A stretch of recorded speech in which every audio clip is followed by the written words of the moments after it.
So it is a crisp fall morning here in New England, and I came to my office away from home to record a podcast this morning. If you don't subscribe to the Simple Doesn't Mean Easy podcast, please go check that out. This season is all about real food and some really fascinating topics involving real food versus processed food, and a lot of encouraging tips and tricks to make it not complicated and to really encourage you how very good it is for you. I'm interviewing RuthAnn Zimmerman. If you don't know her, let me tell you briefly. She is a very sweet homesteading mama of a large family. She has a background in the Mennonite culture.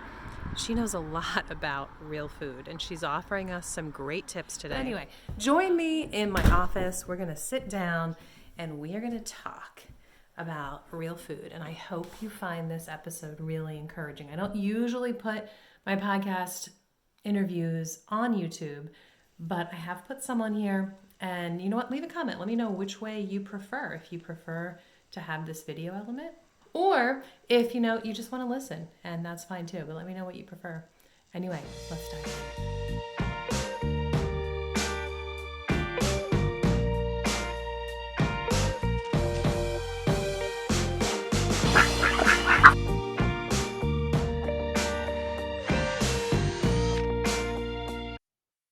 So I am so excited, RuthAnn, that you were willing to come on today. Thank you. Because when I reached out, I was like, I don't know if she'll want to just talk about, just that, but you did. So thank you. I actually explained You're to very you, welcome. I explained to RuthAnn that I actually, even though I live in New England now, I grew up in Northern Delaware. And my parents and I, from the time I can remember, very young, would take a trip to Lancaster, Pennsylvania, at least once or twice a year. And we were probably like an hour and a half from there. And my biggest memory of that area is the Amish and the Mennonite. And my first thing I think of when I think of them is food.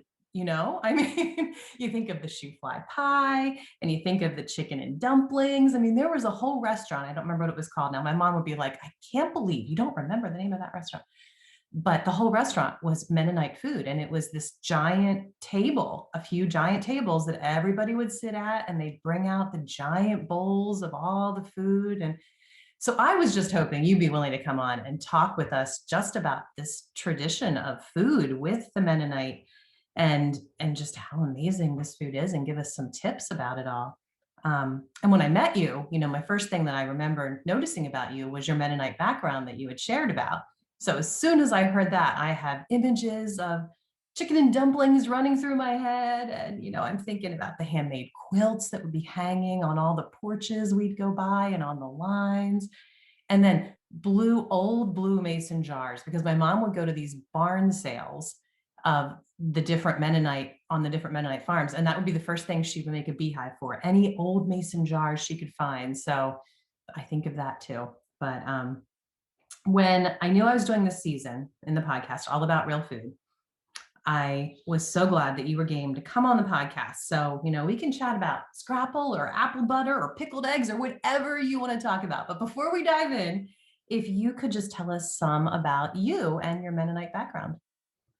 Well, I grew up in Lancaster County, Pennsylvania, on the banks of the Conestoga River. I had 8 siblings.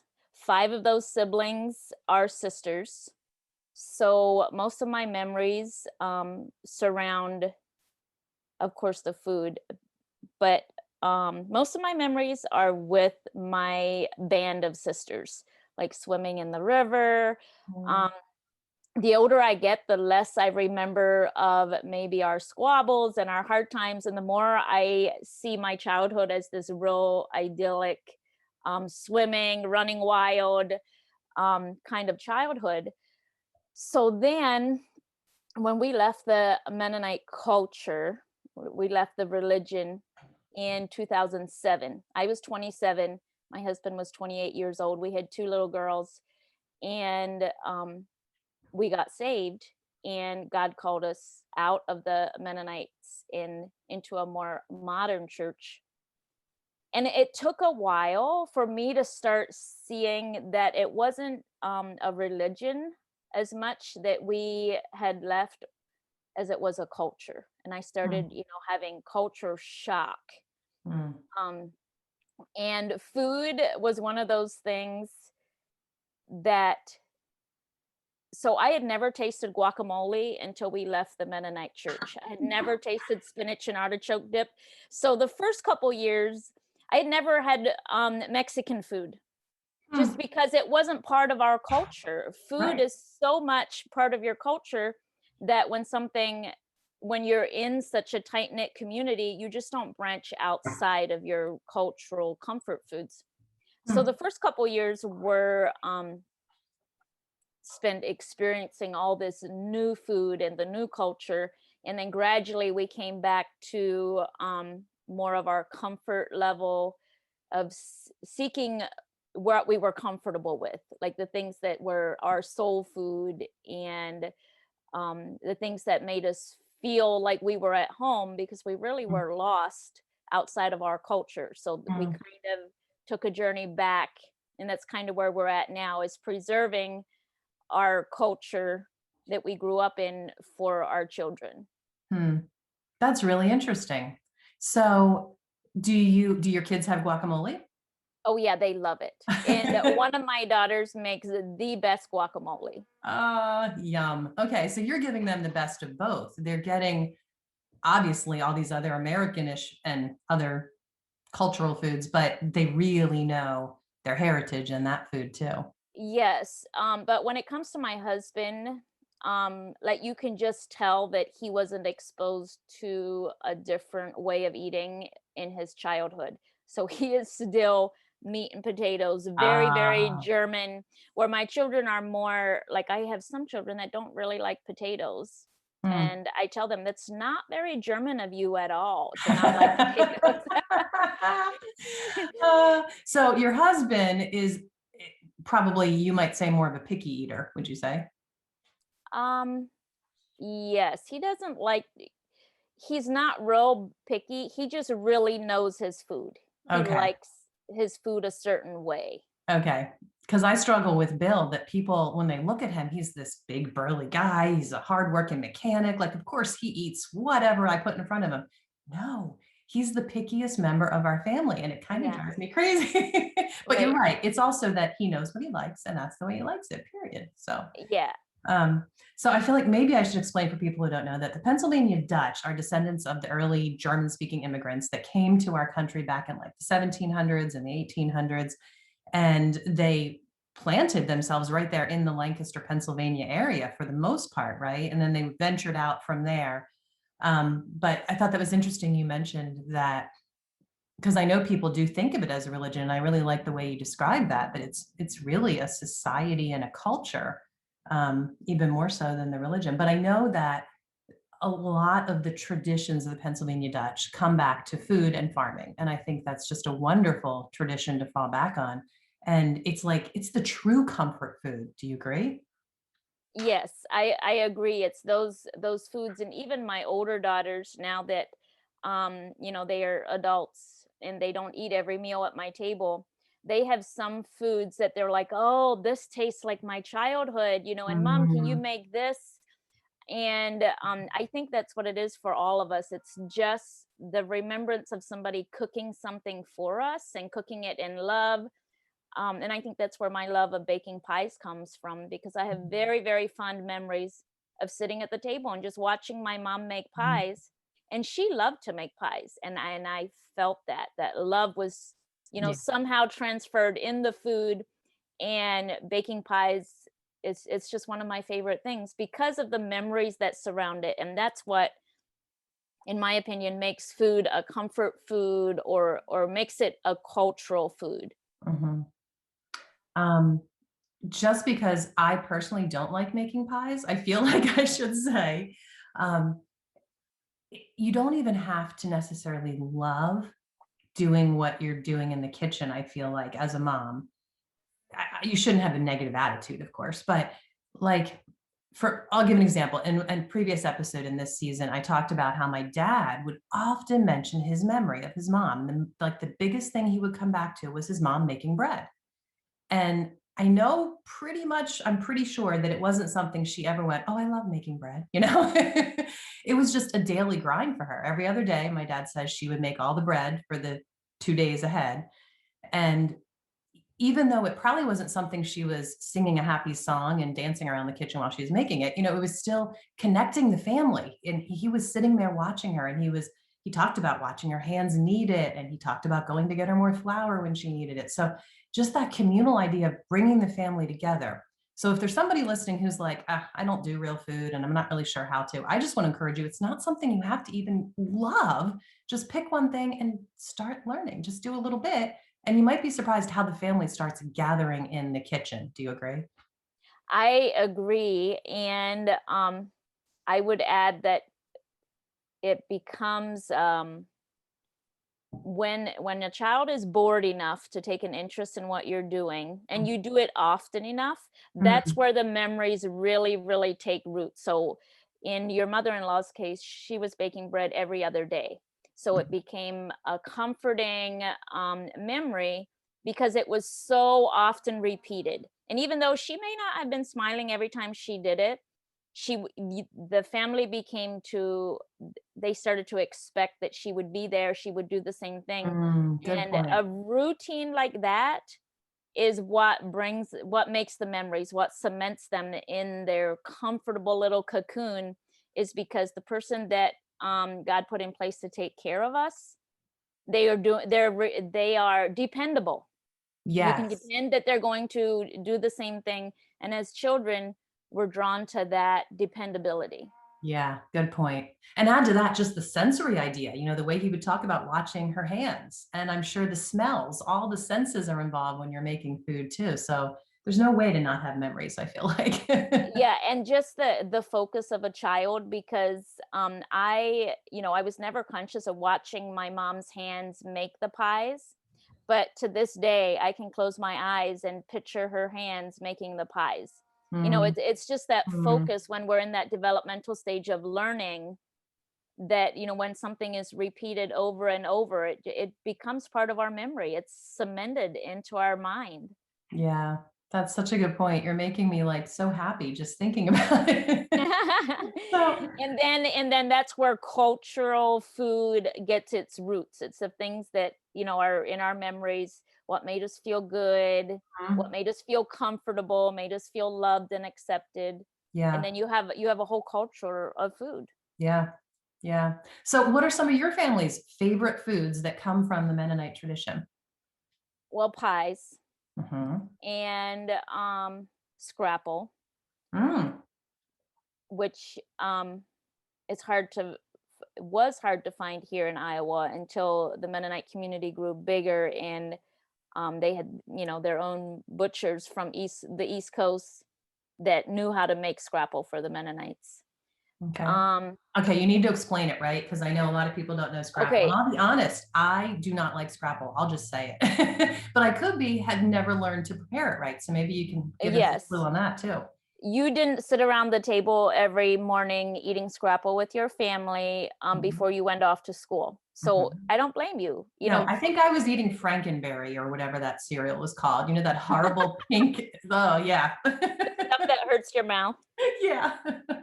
Okay, so at home when we would make scrapple, we would take the bones that we had cut the meat off of, and we put them in a big pot and boil them down.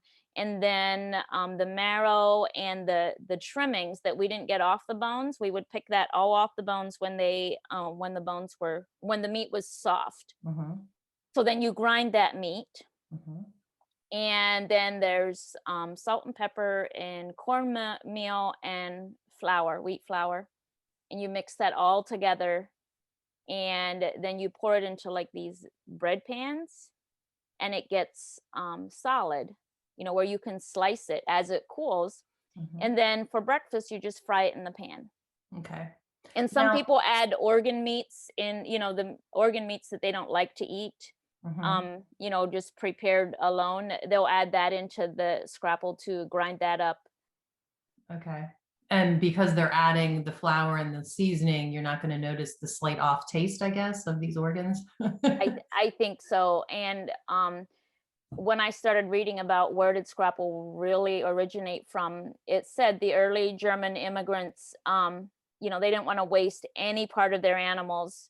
So that's where it originated from. Hmm. Now, do you just fry it in the skillet? Nothing special about preparing it? But the Scrapple that we made growing up was always with venison. So then we would need to add some butter or oil into the pan. But Okay. the Scrapple that I feed my family usually has some pork in it. So it Mhm. has enough of grease that I just throw it in the cast iron skillet and fry it until it's toasty on each side. Okay. And then we usually serve it with eggs. Some of the kids put maple syrup on it. Yay, I like that. Yeah. And some of us eat ketchup on it or pear butter. I grew up eating pear Oh, butter on my Scrapple. Yeah. hmm. Wow. And do all the kids like it? Do you have any naysayers against Scrapple? No, they all like Scrapple. Hmm. Awesome. Okay. So what would you say are your favorite dishes other than, so you said pie and Scrapple. Did you say something else? It's hard for me to really choose what are my favorite dishes because I think mostly I cook from within the cultural foods. So it might work better for you to ask me some of the foods that because I'm not, you can't really tell a cultural food if you're so immersed in the culture. You're just like, Sure. well, we do eat a lot of potatoes. Like, Okay. some cultures have rice and they, oh, there was some leftover rice, then we'll add this to it. That's kind of how we are with potatoes. Okay. So do you always do them the same way, or do you have 8 different ways you do your potatoes? Like what's Oh, your at least a dozen different ways. Okay. So maybe walk us through a few of your favorites. Do you have anything that's you think might be a little unique to us who don't know? Do you know what home fries are? I Where do, you but we can walk through Okay, those because they're delicious. Tell us about them. yeah. So you just well, right now my potatoes don't have real thick skins on yet, so I just use my shredder and shred a raw potato and throw it into the cast iron skillet with butter or some lard and fry them up until they're crispy and soft, soft on the inside, crispy on the outside. So Okay. that would traditionally be more of a breakfast potato. Okay. Yep. And then what do you call them? We have a little diner near us. I love it. And it has tons of breakfast foods, which I love getting breakfast food at like, 6 p.m. Um, but they have, I don't even know the names of them. I think they have 4 different varieties that you can choose for your potatoes. And I kid you not, Ruthanne, every time I'm like, can you remind me the difference between this and this, because I can't even tell you what, like, do you have other things? What do you call it when you shred them? When you shred the potato really small, like you're talking about more cubed, or are you talking about I shredded? was talking about shred, yeah. So like home Okay, see fries. that? Okay, what do you call cubed? Mm, I think at restaurants they might call those skillet potatoes. I Okay, don't really have a name for the difference. It's just like, hey, they're cubed today, or oh, I okay, shredded them. okay, but shredding probably is faster for you the way you do it? Yes, Okay, yeah, it's faster. okay. And then do Um, you do French fries? very seldom Hmm, why is that? because it makes a mess on my stove when I have to fry them. Like I don't have a deep fryer, so then I have to use an open top skillet, and then Okay, it spits oil everywhere. okay. Do you But have a I would probably I'm more likely to make, like, potato wedges. okay, and you do that in the oven? Yes. Okay. Yeah, I'll usually do potato wedges. I actually call them fries just because it's a whole lot easier to cut them as wedges, and they're the same thing as fries. Right. But I'll put mine in the air fryer. It takes 20 minutes in the air fryer, and they're so crispy. So that's my go-to for a lot of my I've potatoes. checked air fryers, but I number 1, I would need the largest one they make, and I still probably Mhm. would have to make 2 batches. You're So, but, right. That's my true. my children don't know, they Right. know, they like the way I make them in the oven, so I'll just leave Why that. buy a gadget that takes up room on your counter when you don't need it? You're right. Yes. I Definitely. did think of something that might be unique to the culture. Actually, Okay. I'm pretty sure it is. So I know everybody makes a lot of people in the homesteading community make homemade pasta, Mhm. but they almost always make it fresh and then cook it right away. Right. Um, in the Mennonite culture, when you get a lot of eggs and you need to use up a lot of eggs, Mhm. you actually spend a whole day and you make a whole bunch of pasta. and then you dry it, you let it dry, and then you store it. Okay. I love seeing the kitchens just loaded with the hanging noodles everywhere. It's so fun. So And do then you you lay out do clean bed sheets and you lay them on the beds, and let them dry. wow. So it's literally an all afternoon affair. Oh, yeah.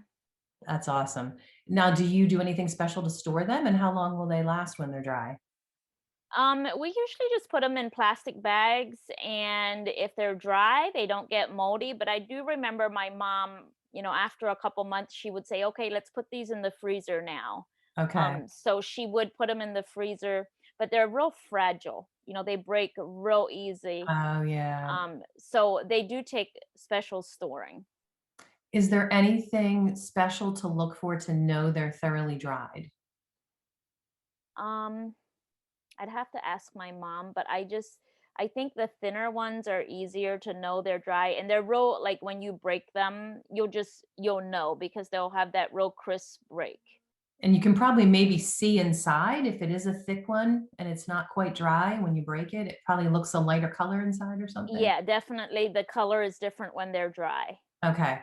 You've actually inspired me. I make fresh pasta relatively often, but I've never tried to dry it, and now I'm really wanting to. So I Um, asked my mom the other day because I was thinking I need to make some, and I have not made any on my own. I've always made it with my mom or one of my older sisters. And before we ran them through our pasta machine, mhm. we would take the iron and we would iron them. Hmm. And I asked my mom, "Why did we do that?" And she's like, "Oh, to start them drying. If you iron them with a hot iron, then they're already partially dry and you put them through the pasta machine, and then it really cuts down your drying time." Wow. That's Right? very interesting. Now, would you use, I'm going to ask a stupid question. Would you use just your regular clothing iron? Yeah. Wow. So you like roll it out flat on your counter and you get your iron and you roll the iron over. I mean, not roll it, push your Okay, iron on. so with your pasta machine, do you have a pasta machine? I do. Don't let me forget to ask you if you have any tips on the best pasta machines too, but go ahead. So then it has like a roller where you put your dough through first, and it just kind of thins it out. Right. So when right before you put it through the side of the machine that cuts them into strips, you Oh, know, so you roll it through the machine, then get the iron on it. then Okay. you iron it right before you put it through the strip part of the machine. Gotcha. Wow. Now there'd be no need for that step, obviously, if you're eating it fresh, but No, it's gonna that's make your exactly drying right. go faster. Yeah. Interesting. Okay, I've been through 2 different pasta machines, not happy with either of them. I feel like the second one I got, I thought, "Well, I'm gonna go up and spend lots more money, get the higher quality," but it was the same as the other one, like, it was kinda it's cheesy, I'm not really happy with What the did quality. you what did you not like about it? Like, it feels tinny, and the pieces are hard to get on and off to do the different thicknesses or attachments, and then you can't clean it. Is that how all pasta machines are? You can't, like you just let it dry? I've ever only had one pasta machine, and that one I thrifted. And to be honest, I'm not even Wow. quite sure what the brand is, but Okay, so it's heavy. You don't wanna drop it on your toes. It's uh, very heavy.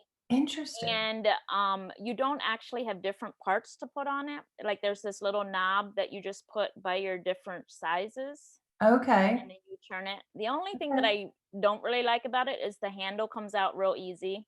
I have And that trouble too, yes. so So when the you're kids winding are it and it pops out. Yeah, when the kids Yeah, are helping me, it pops out. So, yeah, yeah. Okay, but you don't take there's no way to take it apart and clean inside. You just no, throw it away. I just Okay, kinda let it dry and then, brush it off. okay. I don't know. I mean, I really don't know much about Mennonite dishes. Just like I said, I know shoe fly pie and I know chicken and dumplings. So I don't really know what to specifically. I don't know. Maybe you could walk us through chicken and dumplings.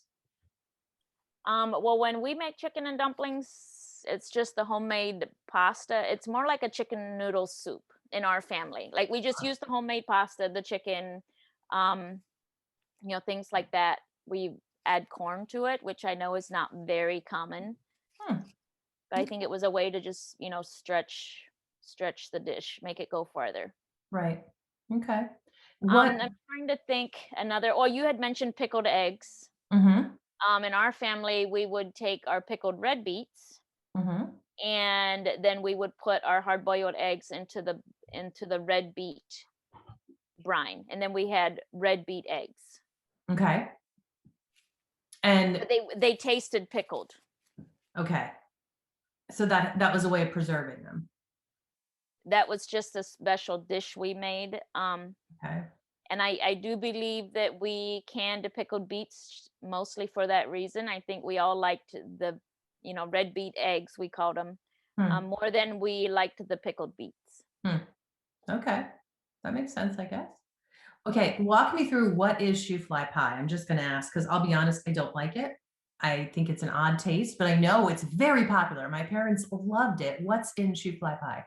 Shoe fly pie is mostly so you have your base is molasses, like, and when I say molasses, it's like the dark Caro, Mm-hmm. Yep. and some blackstrap molasses, because that gives it that real tangy molasses flavor. Okay. So you're breaking down for me right now why I don't like it. If it was made with maple syrup, I would probably love it. But the Which molasses, reminds me, have you tried pecan pie made with maple syrup? no, because I don't like pecan pie, but I've never tried it with maple syrup. I bet you don't like it because of the corn syrup that gets put in most recipes. But I have a recipe, Interesting. I think I saved it to my Instagram, and it Okay. uses maple syrup instead of corn syrup. Interesting. Yeah. Okay. So I stopped you. What else is in the shoe fly pie? Okay. The So molasses. then with and then you mix that all together, and then you have like a crumb mixture, which I think is butter and flour and sugar. And then when you bake it, my mom's recipe was called a wet bottom shoe fly pie. So Hmm. all the molasses egg mixture goes to the bottom and the crumbs float to the top. So Hmm. you have a real dry top and a moist bottom. Wow. That actually sounds pretty good when I'm It listening to you is. describe it. I should make one for you. There you go. If you could just mail it to me, I don't know. If you've ever only had a shoe fly pie from somebody that, makes them commercially to sell, Exactly. Yes. and just like in every culture, Aunt so and so is known for her tacos, and my oldest daughter is known for her guacamole. Like the Mhm. family always says, "Oh, let Stacy make the guacamole."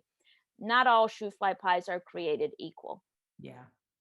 I tend to think that my mom's recipe, you would probably like that one. Hmm. Well, I'm sure I would, maybe someday. Um, okay, so do you have any recipe you could share with us and I can put it in the show notes or Like anything for come to shoe fly mind? pie, Sure. Would you like to share that? I can share a recipe for shoe fly pie. Oh, I can get that to you. fantastic. I will put that guys that are listening, you head over to the show notes, don't walk but run, and it will be there. Awesome. Thank you. Um, okay, so one thing I really want to break down in this whole podcast season is this fear that real food is just too hard. And I would not deny, never, that it definitely takes a lot more effort than breaking open a box, adding a little bit of butter, and calling it dinner, right? But I would love, I'm sure, with your large family and with your deep roots in really good comfort food, I'm sure you have some really valuable insights or tips that would help people listening who are just a little intimidated and afraid about really setting a whole table with real food and ever getting to that point that they're comfortable doing that. Could you give us some insight that makes it more doable, not quite as intimidating? I would say a lot of practice.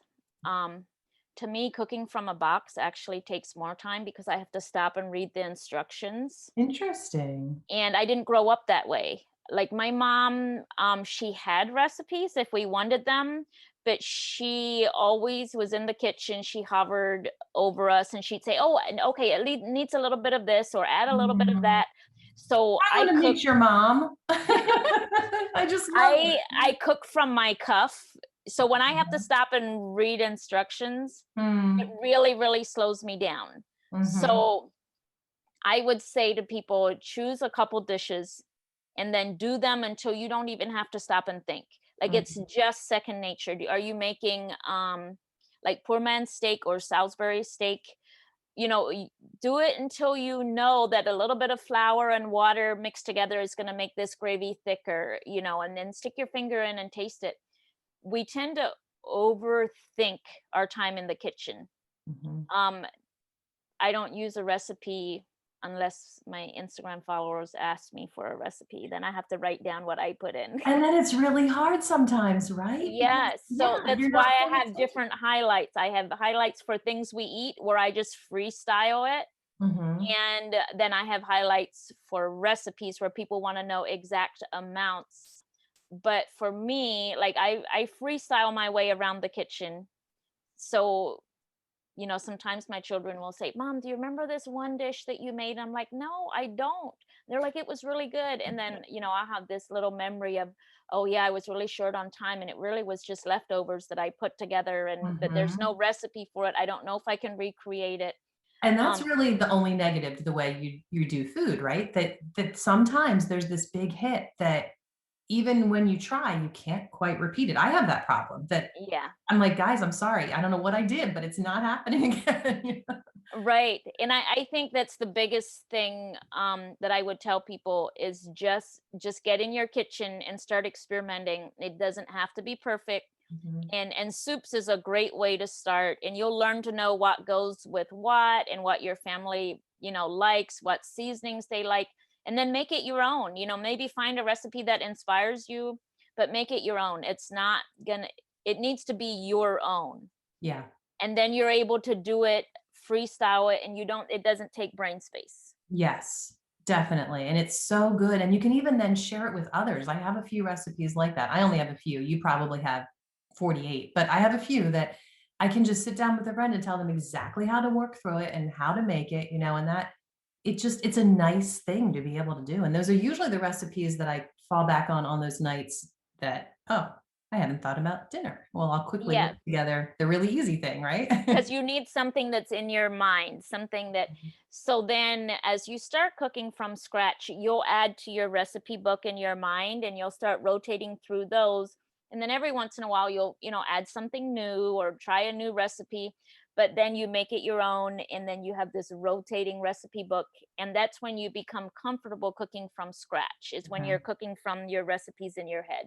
Yeah, and it's okay if this takes, I don't know, a decade. It's okay. Like, you slowly, Yes. step by step, work towards it, and the whole time you're creating the family time together, you're creating the memories, you're giving them good food, even if it's just one part of your meal that's the real food that you made from scratch, that's okay. You're working Yes. towards eventually, you can be like Ruthanne. But Well, see, mine goes a couple generations deep, because by the time I was 10 years old, it was my job to cook dinner for the family one night or two nights a week. yeah. And like I said, my mom didn't have fancy recipes to choose from. She'd say, "Well, what do you want to make?" And if I said potato soup, she'd say, "Well, go peel your potatoes. Now chop your celery." She didn't write it down. I had to learn to keep it in here. And then, Mhm, by the time I was, 14, she'd be gone and she'd say, "Hey, make potato soup for supper." And I'd have to remember how she taught me to do it. mhm. That's great. One thing you had mentioned, I don't know, a few minutes back that I think we also should point out is you were talking about making a recipe your own. And I think that's one thing people don't realize about real food, that you can totally make it exactly how your family loves it. If you're using a box prepared meal, there isn't much variety there. You really don't have choices, or you're going to wind up with mush or something. But when you're making it yourself, you can totally change up the spices more. You can change up the texture, even. You can really play around with it till it's something that everybody at the table goes, we love this. You have literally your family's favorite dish, and that's hard to get in some other way. I agree. And especially, like, say, it's easy for me to say with soups, like a beef stew, you can put tomato juice in it, with your broth, or you can omit the tomato juice. It really doesn't matter. It's not Mhm. gonna mess up anything. Yeah. You can put more or less pasta in it, if you want a thicker soup, or you Yeah. cannot even put pasta in it at all. You can put rice in it, into Mhm. it. Mhm. So it really, there is no way to make it wrong. I mean, you might end up with an experiment where you're like, okay, that didn't work, but it's Mhm. not wrong. It's just my family didn't like it, or I put too much pasta in it. Right, It's not wrong. right. But once you do try the rice instead of the pasta and everyone likes it, you have this great sense of a boost in your self-confidence in the kitchen, and you think, "Oh, it's okay that I tried that and it worked," you know? So it's Yes. a good feeling. Yeah. Um, okay, so, first of all, again, I wanna say thank you because I know that there's just so much tradition rooted in just sitting and listening to you talk about food, and I'm so thankful that you were willing to share that and give us some insight. But do you have any last words of wisdom for people who maybe even they're struggling even getting the family around the table, maybe even once a day for different reasons, for their schedule, the craziness of everybody's schedule, or their own stress in the kitchen, whatever it is. Do you have any last words of wisdom to just encourage the moms listening that you can bring the family around the table? Um, I think this becomes especially challenging when your children become the age where they don't seek to spend time with you anymore. Mhm, mhm. Um, so I would bring a food they love. And number one, you have to have a rule that there's no devices at the table, Yes. because otherwise you may be sitting at the table, but you're still not together. So Yeah. then a food and a conversation, um, and then just build on that. It may be a 5-minute conversation at first, but as you do it more routinely, you may have longer conversations. Mhm. And you can even add something that they're really into. You can say, hey, come show me, this. It could be something you have zero interest in. Good The point. the fact that you ask them, and then you can add their favorite food and say, hey, I made this snack, will you try it and tell me what you think about it? And then just build on that until you're, you know at a mealtime. Yeah. Great point. I love that tip about it can just be a snack that you're gathering everyone around to have this delicious snack and talk about what they Yeah. want to talk about. Good point. Okay, so where can everybody find you? Anybody who isn't already following you, let us know. I know there's Instagram. Tell us your handle. Tell us every way we can find you. Well, Instagram is RuthAnn Zim. I think there's two M's. Not Okay. positive. um and I'm not much on Facebook. If I go to Facebook, it's just for Facebook Marketplace. I don't post a lot on Facebook. I I can do have relate. we have a YouTube channel that's been sadly neglected this summer, Mhm. because my son, who was the instigator, he kind of lost interest in it, wanted me to start using the GoPro. The GoPro didn't come naturally to me, so then it Mhm. just kind of fizzled. Yep. But I think I can pick that up and make it my own now that he's lost interest. I think Mhm. I'm to the point where I can make it my own. Uh-huh. And our YouTube is Homesteading with the Zimmermans. Okay. Great. And I'll put links to those in the show notes too. Okay. Fantastic. Well, thank you so much. You have encouraged me. I'm going to go make some pasta, I think, a whole bunch of it. Oh, I know. I've been so anxious to make pasta again. It's not something I make in the summertime just because it takes more time. Yeah. And here in Iowa, you have one chance at summer. Our winters are long, so we spend all of summer outside if we can. But I've been looking at my pasta machine going, "Oh, I'm so anxious to make pasta again." Yeah, yeah. I can totally relate to what you're saying about summer. It's way too short in New England. And also, do you heat your home with wood heat? No. Okay. We have two fireplaces and a wood stove, and the heat of that in the winter, I would imagine is the best time for drying pasta. Oh, So yeah. You could put it on. Do you have like a clothes drying rack? I do. I'm picturing it Yeah. on my table, Yes. strung out. Yeah. Yeah, that's how my mom always, we had our clothes drying rack with all this pasta draped over it. I love it. I love it. Well, thank you so much, Ruth Ann. This has been a You're joy. very welcome. You're very welcome. RuthAnn Zimmerman is a wonderful friend, and if you aren't following the Simple Doesn't Mean Easy podcast, please find that on your favorite podcast player and subscribe to that as well. And of course, if you're not subscribed to this channel, please do that too.